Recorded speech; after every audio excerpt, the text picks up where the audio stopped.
Hey there. I've been thinking about wanting to do a vlog for some time now.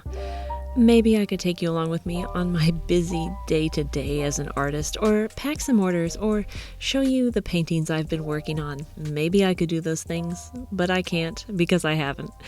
I haven't done them. I've been busy, just not with art stuff. I have been thinking about art stuff, including some beliefs and concepts that were kind of brought up by a somewhat recent art YouTube drama. It's probably old news by now, I don't know, and I don't care. It doesn't matter. That's not what I'm going to talk about today. But I do want to talk about some thoughts and ideas, specifically what it means to be a real artist. It's pretty simple, I think. An artist is a person who makes art, period. I could end the talk there, but some folks have set up a lot of arbitrary rules about how to be an artist, and it's something I think we're all guilty of at one point or another, whether we're doing it consciously or not, whether they're rules we're imposing on other people or maybe just ourselves. These are usually ideas about how much art you have to produce or how much money you have to make from selling your work before you get to call yourself an artist. Sure, if you want to call yourself a professional artist, you might want to make sure it's your profession. If you're going to call yourself a formally trained artist, you might want to go to art school or complete some other course of study under a mentor. But to be simply an artist, all that requires is making art.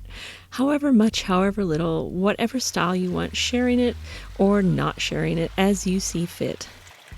And there's nothing wrong with being just an amateur artist. In fact, I think it's so valuable and important to be this kind of artist. And don't misunderstand what I mean. I'm not saying professionals aren't important or that it's not important to be a professional artist.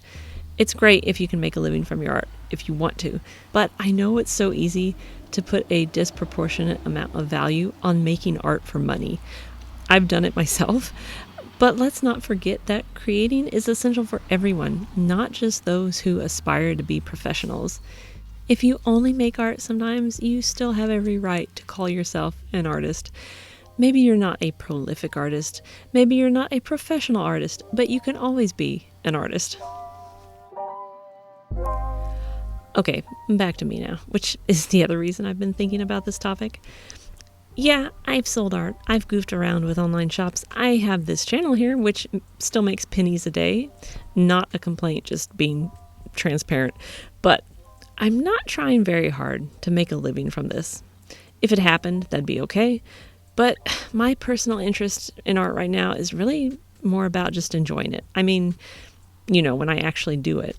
I'm in a season right now where actual art making takes up a very small percentage of my time. And as it relates to my identity as an artist, that's okay. Of course, I wouldn't mind spending more time on art, and hopefully I can shift toward that next year. We'll see. My point is, what was my point?